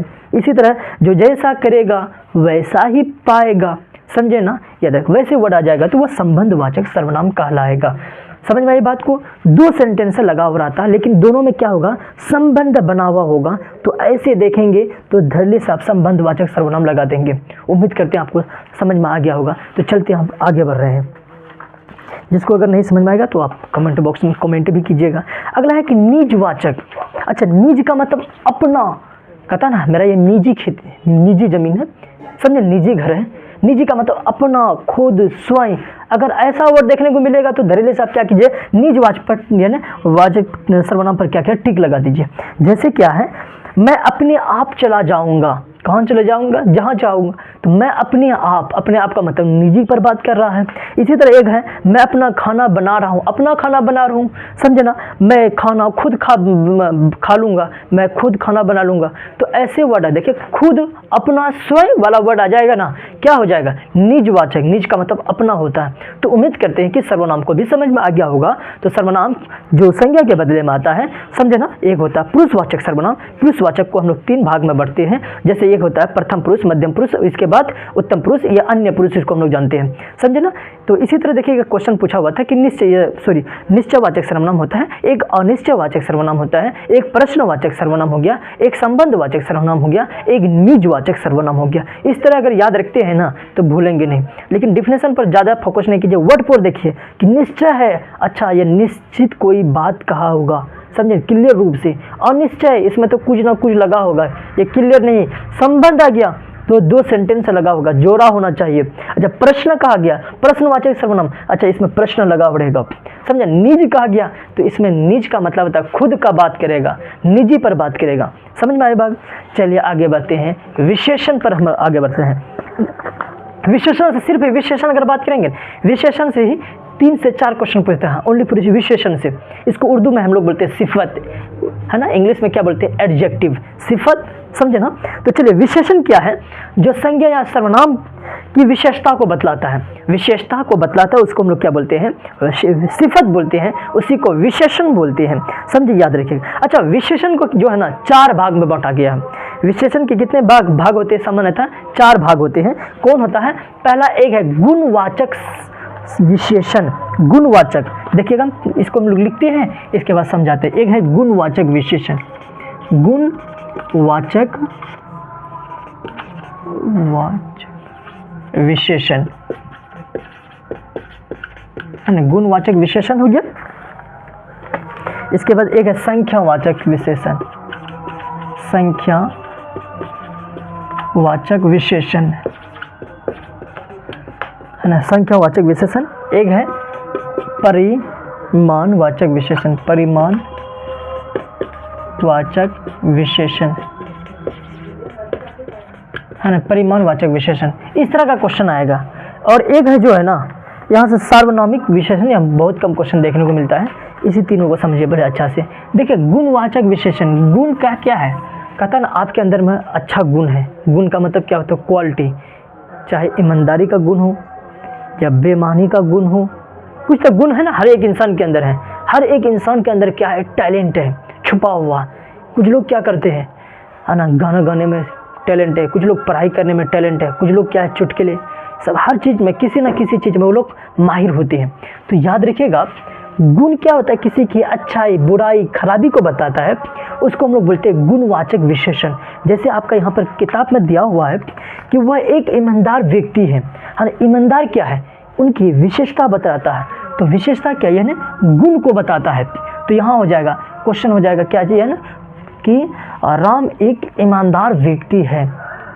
निम्नलिखित में से कौन सा विशेषण आएगा, गुणवाचक विशेषण, संख्यावाचक विशेषण, परिमाणवाचक विशेषण, इनमें से सभी क्या होगा बोलिए। तो गुणवाचक विशेषण होगा, क्योंकि गुण को बताएगा, अच्छाई को बताएगा, खराबी को बताएगा, यह गुणवाचक विशेषण होगा। जैसे यहाँ दिया काला घोड़ा दौड़ रहा, अच्छा काला क्या है, उनकी क्वालिटी को तो नहीं बतला रहा ना। इसी तरह यानी अगला है क्या, वह बुरी स्थिति में, खराब स्थिति में, तो क्या है इसके गुण को बताया जा रहा है। मोटा व्यक्ति क्या है, धीरे चलेगा, समझे ना, देखते होंगे मोटा व्यक्ति धीरे ही चलता है, तो ये गुण को बजाता है, ये बताएगा। इसी तरह एक है संख्यावाचक विशेषण, है ना, संख्या से अगर बात करेंगे, संख्या नंबर काउंटिंग पर बात करेंगे तो संख्या क्या, अंक वाला वर्ड आ जाएगा ना, तो धरली से पकड़ लीजिएगा कि ये संख्यावाचक विशेषण है। जैसे क्वेश्चन देगा, समझे ना, क्वेश्चन ऐसे रहेगा कि अहमद के पास 4 टोपियां हैं। देखिए 4 टोपी है ना, 4 एक संख्या होगा। आप क्वेश्चन देगा निम्नलिखित में कौन सा विशेषण होगा, गुण होगा या संख्या होगा या परिमाण होगा, तो क्या होगा, संख्यावाचक होगा, संख्याओं को प्रदर्शित कर रहा, समझे। जैसे मुकेश के पास 3 बच्चे हैं, 3 क्या है, संख्यावाचक विशेषण हो गया। यानी बाहर 2 कुत्ते खड़े हैं, 2 कुत्ते, तो 2 संख्या को दर्शा रहा। इसी तरह कल 3 लाख रुपया खो गए थे, 4 लाख रुपया जो ना अचानक आ रहे थे बैंक से, समझे ना, छापामारी कर करके, शायद कहाँ गिर गया पता नहीं, तो ये क्या हो जाएगा, संख्यावाचक विशेषण हो जाएगा। समझ में आएगी बात। तो उम्मीद करते हैं कि यहाँ से आप समझ में आ गया होगा। अगला बात करते हैं परिमाणवाचक। अच्छा परिमाण पर बात करते हैं, क्या चीज़, देखिए परिमाण क्या है। जैसे वजन पर बात किया जाता है, समझे ना, यानी परिमाणवाचक, जैसे 3 kg चीनी गिर गई, वजन पर बात किया जाएगा, माप पर बात किया जाएगा, समझे ना। तो उसको हम लोग क्या बोलते हैं, परिमाण, जिसको मापा ताला जाने वाला वर्ड आ जाएगा। जैसे क्या है कि यानी वह 40 मीटर कपड़ा है, तो क्या हो जाएगा, परिमाण का मापने के लिए बात कर रहा है।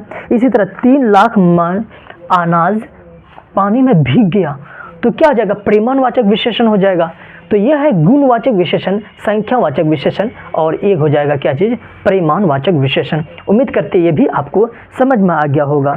अगला वर्ड है, समझे ना, अगला देखिएगा यहाँ से विशेषण से क्वेश्चन कैसे पूछता है। एक है विशेष्य, है ना, विशेष्य, और एक है विशेषण। विशेषण और विशेष्य और विशेषण, समझे ना, यहाँ से भी दोनों से तरह से क्वेश्चन पूछता है। और विशेष और विशेष से कैसे क्वेश्चन पूछता है, इसको ध्यान देखना। जैसे एक वर्ड देगा अपमान, है ना, अपमान एक विशेष्य है। अब अपमान का विशेषण होगा क्या, तो अपमान का अपमानित हो जाएगा। अपमान का विशेषण क्या होगा, अपमानित होगा। समझ में आई बात। इसी तरह देखेगा अधिकार का क्या होगा, अधिकारी। एक क्वेश्चन पूछता है नमक का, बोलिए तो क्या होगा, नमक का नमकीन हो जाएगा। देखिए ऐसे क्वेश्चन पूछेगा, आपको याद रखना, ये दिया हुआ है ना, शायद आपके दिखाई देता होगा। ये देखिए, अपमान का अपमानित, अधिकार का अधिकारिक, आत्मा का आत्मीय, पाठ का पाठ्य, खतरा का खतरनाक, पिता का पैतृक हो जाएगा, माता का मैत्रिक, जंगल का जंगली, जल का जलीय, हृदय का हार्दिक। इसी तरह प्रेम यानी श्रम का श्रमिक, इच्छा का ऐच्छिक। इस तरह है क्वेश्चन आपको विशेष और विशेषण से देखने को मिलेगा। अगला बोलिए तो संसार का क्या होगा, संसारिक होगा। नगर का नागरिक होगा। अच्छा, एक क्वेश्चन आपको देते हैं, कमेंट बॉक्स में कीजिए ना, कमेंट करके बताइएगा प्रतिष्ठा का विशेषण क्या होगा। बढ़िए, समझे ना, अगर प्रतिष्ठा का अगर मालूम होगा तो बताइएगा। प्रेम का प्रेमी हो जाएगा, घर का घरेलू। और ये क्वेश्चन यहाँ से जो है ना 2 से 3 क्वेश्चन आएगा, याद रखिएगा। और इंटर में तो 4 तक क्वेश्चन पूछता है विशेष और विशेषण से, समझे। अपमान का अपमानित हो जाएगा, घर का क्या हो जाएगा, घरेलू होगा, नमक का नमकीन, इतिहास का ऐतिहासिक हो जाएगा, बुढ़ापा का बुढ़ा हो गया, बूढ़ा का बुढ़ापा हो जाएगा, समझे ना। तो इस तरह का क्वेश्चन पूछेगा, विशेष और विशेषण से पूछेगा, समझे ना। अगला देखिएगा, अगला टॉपिक क्रिया पर बात करते हैं। क्रिया पर कुछ ज़्यादा हम लोग नहीं पढ़ना है, समझे ना। क्रिया से क्या आता है, क्रिया कहते किसे, समझे, जो कोई काम किया जाता है, समझे ना। जैसे इसी को हम लोग क्या बोलते हैं, क्रिया, यानी जिस शब्द से किसी का काम का करना या होना समझा जाए उसी को हम लोग क्या बोलते हैं, क्रिया कहते हैं। जैसे पढ़ना, लिखना, बोलना, चलना, दौड़ना, ये सब क्या होता है, क्रिया होता है। यहाँ से क्वेश्चन एक क्वेश्चन आता है तो नहीं आता, लेकिन विशेषण से ज़्यादा क्वेश्चन आता है। क्रिया को 2 भाग में बांटा गया है, एक है सकर्मक क्रिया और एक होता है अकर्मक क्रिया, समझे ना। लेकिन याद रखिएगा क्रिया का सब क्या हो जाएगा, यानी जिस शब्द से किसी का काम का करना या होना समझा जाए उसी को हम लोग क्या बोलते हैं, क्रिया बोलते हैं। चलिए, उम्मीद करते हैं कि समझ में आ गया होगा।